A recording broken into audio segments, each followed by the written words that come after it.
Yeah, good afternoon. So today Chris and I will be talking about a course that we have created, or that we will be creating. We're in the process of doing so for our UWT students that really pulls from Chris's expertise in science and mine in media studies and communication. And for right now, it is titled Recreating Wakanda. So I hope you guys like the picture in the background too, by the way. So just really quickly, I want all of you to take a look at all of the scientists on this page. And you probably can all tell me what they have in common. I'm gonna beat you to the punch here. They're all white dudes, right? So when I was growing up in Los Angeles, my cultural touch point to science was pretty much these guys. And I wanted to do what they do. And I wanted to be like them, but I didn't have that touch point. I didn't have that social capital. So when I went up to do my undergrad, they were like, yeah, Chris, you'll be great at medicine. And it wasn't until I went through college I understood, no, there are other sciences, and also I belong in STEM. And that is the journey that we're gonna talk to you about today.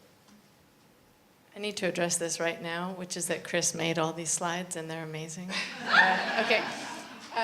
But so I think for my experience growing up, I did have access to some representations on the screen that mattered to me. And so I had Jurassic Park, I had Contact, I saw Diane Fossey in Gorillas in the Mist. And so by representations that mattered to me, I mean gendered. I was able to actually see some female scientists, limited in number, but I saw some female scientists on the screen that really paved the way for what I thought that I might be able to do as I got older. And I did become a skeletal biologist, but of course then I switched over to communication, but these representations mattered. But of course this class, and Chris and I recognize that there is still a long way to go when it comes to inclusive and diverse representations of scientists on the screen.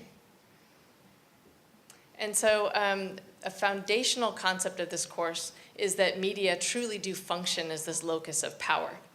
And so media, as we define it in this course, so we look at social media. We actually assign a comic book as one of our required textbooks. And of course, television shows, video games, and Hollywood movies, that they help define the realm of the possible. For the public audience, also incredibly, also for our students all the time, and of course, all of this surrounds who can or should be a scientist.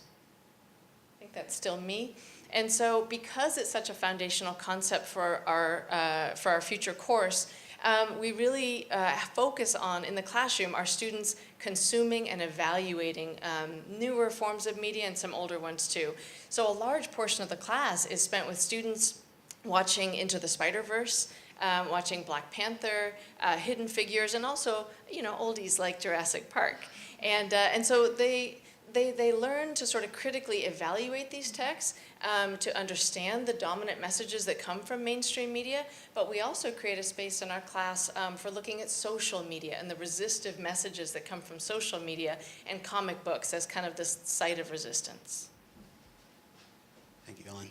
So yeah, part of the reason this is so important is because an additional kind of proposed goal of the course is to take what we see in media and how we glean belonging, and then also drive these discourses. So facilitate discourses among different groups of people, scientists, students in our class, to interrogate who is and who belongs within the fields, and then what science fields are actually an option. And then here, what we really like as part of this course is not only just engaging them in discourse around the media and who belongs in science, but then also engaging them in research. So allowing them the platform to do independent research, where here we have created 4 different types of ways in which they can do such research: multidimensional, interdependent, intersectional. Everything from looking at the trends in STEM and who is participating in specific fields, all the way to drivers, consequences, and solutions. So everything from understanding the problem to creating solution-oriented goals in mind through their research. And here are just some examples of what's been put together before. I'm sure a lot of you have already seen tons of infographics looking at the disparities that exist for people of color, for women in science. And here we propose, by using media, by using it as a platform to engage students, not only do we make the class, pretty legit, but also one that helps us to reframe who we think is a scientist.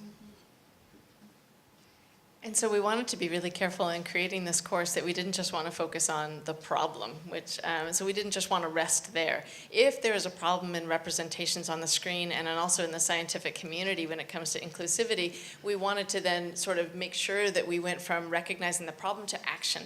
And so towards that end, when our students do the research in these classes, we are also going to be mentoring them as they go through one of these. And of course, there's more to which they could apply.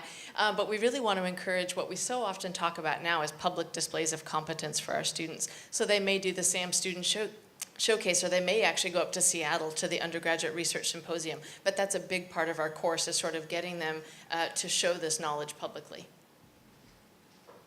And I think to end, what's really both important for both Ellen and I is this feeling of catharsis, right? That we are authentically also going through this journey with our students, saying how way back when we were in this field, we remember how it was, and we know it's still like that today. So this is a means both personally and also professionally to help students see that there are tons of possibilities in STEM, regardless of where they've come from, what their background is, or what they are interested in.